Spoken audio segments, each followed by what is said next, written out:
नमस्कार, जी न्यूज देख रहे हैं आप। मैं हूं अदिति अवस्थी। शाम के 7 बजने वाले हैं और वक्त है हमारे स्पेशल शो किसका बंगाल का। तो बंगाल में खेला हो रहा है या खेला खत्म हो रहा है, ये 2 मई को पता चलेगा। लेकिन इतना तय है कि बंगाल में आंसुओं और दर्द से खूब खेल हो रहा है। ममता बनर्जी आज कूच बिहार की हिंसा में मारे गए 5 पीड़ित परिवारों से मिलने पहुंची। 4 परिवार तो ममता बनर्जी से मिलने खुद आए, लेकिन आनंद बर्मन के परिवार ने ममता बनर्जी से मिलने से इनकार कर दिया और आरोप लगाया कि टीएमसी ने जबरदस्ती आनंद बर्मन के नाना और नानी को ममता के मंच पर ले जाने का काम किया। अब ऐसे में सवाल यह है कि टीएमसी दर्द और आंसुओं पर खेला कर रही है क्या?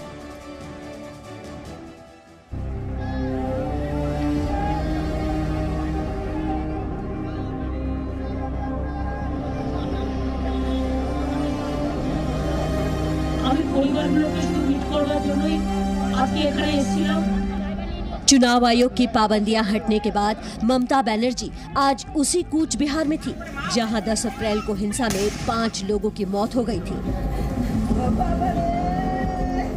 दावा था कि 10 अप्रैल को जिन 5 लोगों की मौत हुई थी, ममता बनर्जी उनके दर्द बांटने आई हैं।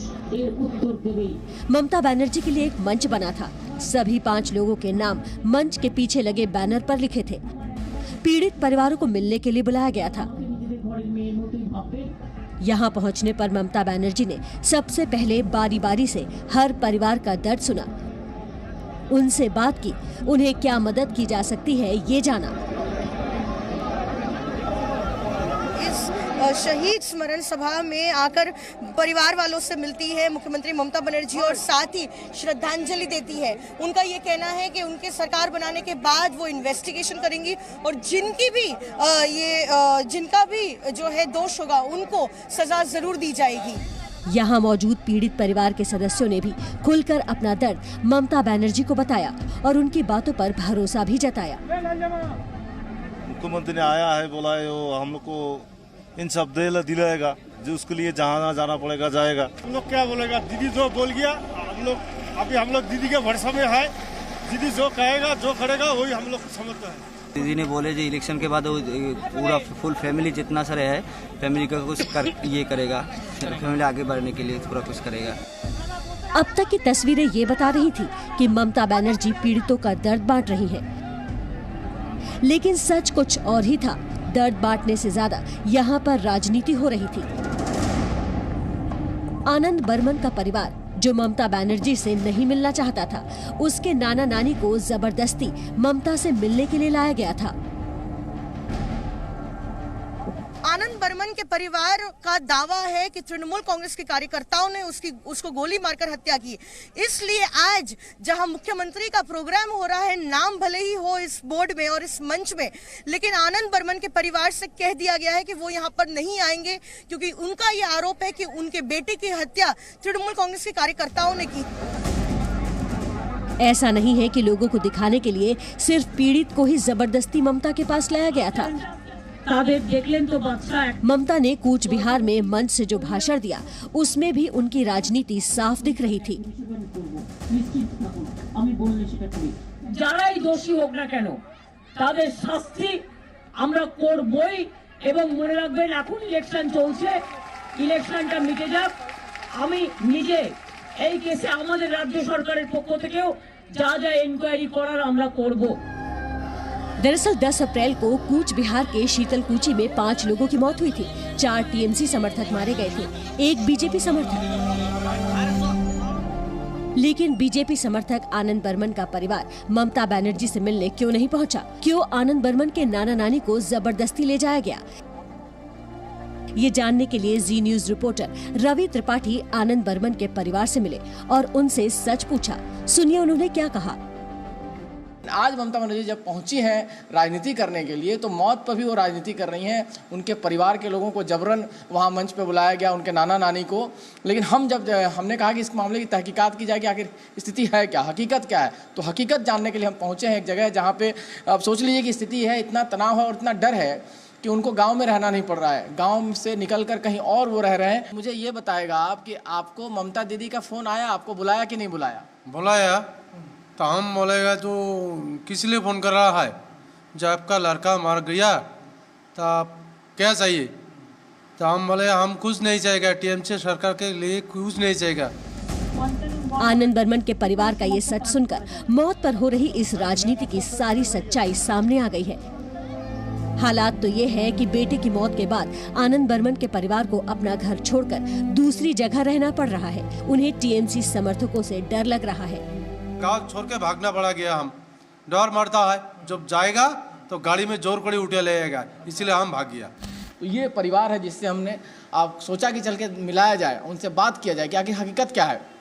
ममता दीदी एक तरफा क्यों कार्रवाई कर रही हैं? उनको 4 जो मुस्लिम परिवार थे उनसे मिलने के लिए समय था, वहाँ जाने का समय था, वहाँ ज़बरदस्ती इनको बुलाने की कोशिश की जा रही थी और ये नहीं गए तो इनके ससुराल परिवार के लोगों को ज़बरदस्ती मंच पे लाया गया, ये दिखाने के लिए कि चूँकि अमित शाह ने ये आरोप लगाया था कि ममता दीदी को 4 लोगों के मरने की चिंता है, 5वें जो बीजेपी का कार्यकर्ता है उसके मरने की कोई चिंता नहीं है। तो इस वजह से कहीं ना कहीं इसको भरपाई करने के लिए टीएमसी की तरफ से और ममता बनर्जी की तरफ से ये सब किया जा रहा था। रवि त्रिपाठी, जी मीडिया, कूच बिहार।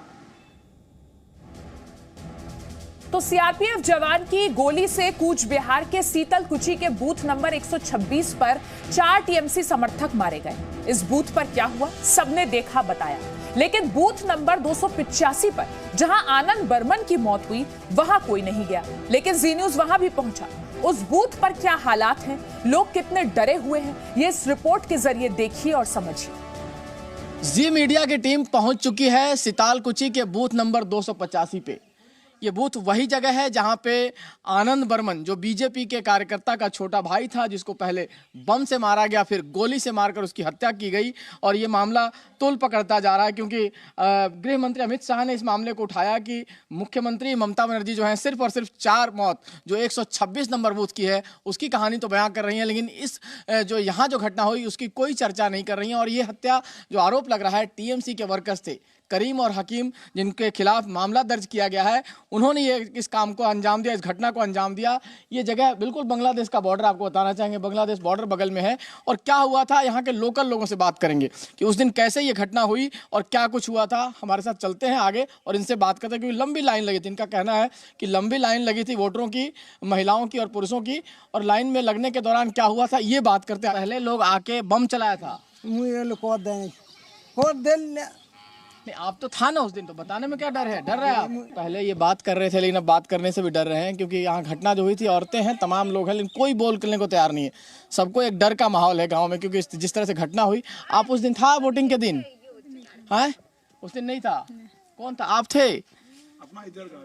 आपका इधर गाँव ही नहीं है। देखिए जो डर है ये दिख रहा है कि गांव में कोई भी शख्स बात करने को तैयार नहीं है। यहाँ पे जो दुकान वाले हैं चाहे कोई भी हो, एक भी शख्स ये बताने को तैयार नहीं कि उस दिन क्या हुआ। देखिए बिल्कुल ऐसा बॉर्डर है जहाँ कभी भी कुछ भी हो सकता है, इस वजह से लोग बात करने को तैयार नहीं। गांव के लोग तमाम हैं, लेकिन डर और टीएमसी के लोगों का डर और गुंडों का डर ये है कि लोग बात करने को तैयार नहीं है। तो पश्चिम बंगाल में विधानसभा चुनाव चल रहे हैं। टीएमसी का नारा है खेला होवे, तो बीजेपी कह रही है खेला खत्म हो रहा है। बंगाल के राजनीतिक खेल के बीच एक और खेल खेला जा रहा है और वो है शतरंज का खेल। शतरंज जैसी ही चुनावी बिसात बंगाल के चुनाव में बिछी हुई है, लेकिन अंतर यह है कि शतरंज का ये खेल जनता खेल रही है, नेता नहीं। कोलकाता में एक फ्लाईओवर के नीचे कैसे शतरंज के खेल से राजनीति साधी जा रही है, हमारे संवाददाता विशाल पांडे ने इसकी एक रिपोर्ट भेजी है, देखिए। इस वक्त मैं पश्चिम बंगाल की राजधानी कोलकाता में हूं और कोलकाता में चुनाव के साथ साथ कई और तस्वीरें भी आपको देखने को मिल जाएंगी। नेता इस वक्त राजनीति में पूरी तरह से व्यस्त हैं और लगातार रैलियां चल रही हैं, एक दूसरे के ऊपर चुनावी भाषण चल रहे हैं, गोटियां फिक्स की जा रही है हार जीत के लिए, सरकार बनाने बिगाड़ने की तैयारी चल रही है। लेकिन इसी कोलकाता के गड़िया हाट में एक जगह ऐसी भी है जहां पर सिर्फ और सिर्फ शतरंज का खेल होता है। आज गड़िया हाट के शतरंज के खेल का इतिहास आपको बताएंगे, क्योंकि यहाँ पर बंगाल के लोग जब काम से फ्री होते हैं तो खेल के लिए गड़िया हाट के फ्लाईओवर के पास आ जाते हैं।